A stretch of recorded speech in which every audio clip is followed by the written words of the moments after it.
ఈ రోజున ఈ రాష్ట్రంలో ఈ వైసీపీ పరిపాలన 4 సంవత్సరాలు 9 మాసాలు గడుస్తుంది.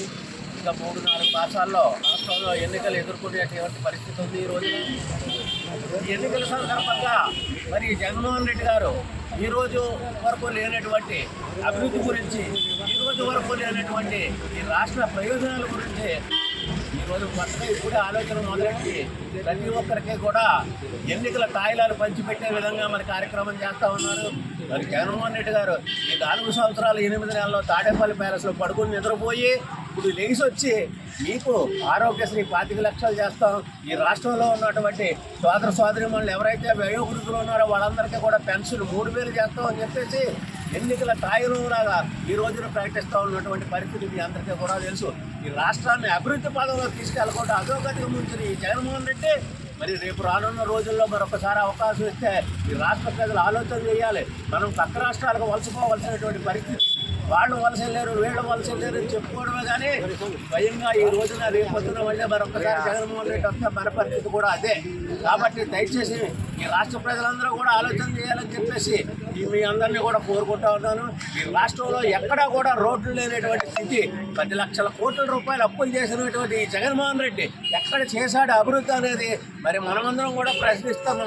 దానికి ఆయన ఒక శ్వేతపత్రం రిలీజ్ చేసి దాని మీద ఆయన తెచ్చిన ఆస్తి అప్పు అన్నీ కూడా ప్రజలకు తెలియజేయాల్సినటువంటి అవసరం ఉంది. ఎందుకంటే ఈ రోజున ఈ అప్పు ఖచ్చితంగా తీర్చాలంటే మనమే తీర్చాలి. మనం కట్టేటువంటి ప్రభుత్వానికి కట్టేటువంటి ఖజానాకు కట్టేటువంటి ఆస్తిని అప్పుని మనం ఏదైతే మనం ఈ 10 రూపాయలు కడుతున్నామో ఆ డబ్బులు తీసుకెళ్ళి వీళ్ళ అప్పులు తీర్చాల్సినటువంటి పరిస్థితి. కాబట్టి వీళ్ళ చేసిన అప్పు ఏ విధంగా ఖర్చు పెట్టారు, ఎంత అప్పు తెచ్చారు అనేది ఖచ్చితంగా మరి జగన్మోహన్ రెడ్డి ఈ రాష్ట్ర ప్రజలకు చెప్పాల్సినటువంటి అవసరం ఎంతైనా ఉంది.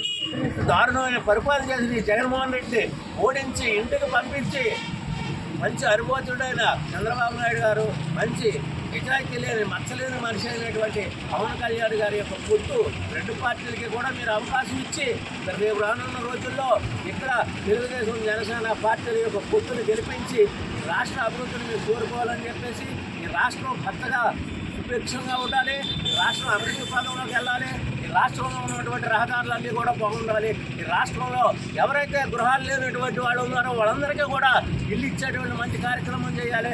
ఇటువంటి పనులన్నీ చేయాలంటే రేపు రానున్న మన ప్రభుత్వం, మన తెలుగుదేశం, మన జనసేన ప్రభుత్వానికి చెందుతుంది. కాబట్టి మీరందరూ కూడా మంచి ఆలోచన చేసి తెలుగుదేశం జనసేన పార్టీకి వచ్చి మీ అందరి అభినందనలు తెలిపి మీ అందరి ఓట్లు కూడా ఇక్కడ ఉన్నటువంటి ఉమ్మడి అభ్యర్థి ఎవరైతే అభ్యర్థి వేసి అలాగే రాష్ట్రంలో కూడా మన పార్టీ యొక్క పరిపాలన వచ్చే విధంగా మీరు అందరూ కార్యక్రమం తీసుకోవాలని చెప్పేసి మీ అందరినీ కోరుకుంటూ ఈ అవకాశం ఇచ్చినటువంటి సోదరులందరికీ కూడా మీ అందరికీ కూడా ఎర్రవరం జన సైనికులకి అందరికీ కూడా నా ధన్యవాదాలు తెలియజేసుకుంటూ సెలవు తీసుకుంటున్నాను. జై జనసేన, జై తెలుగుదేశం.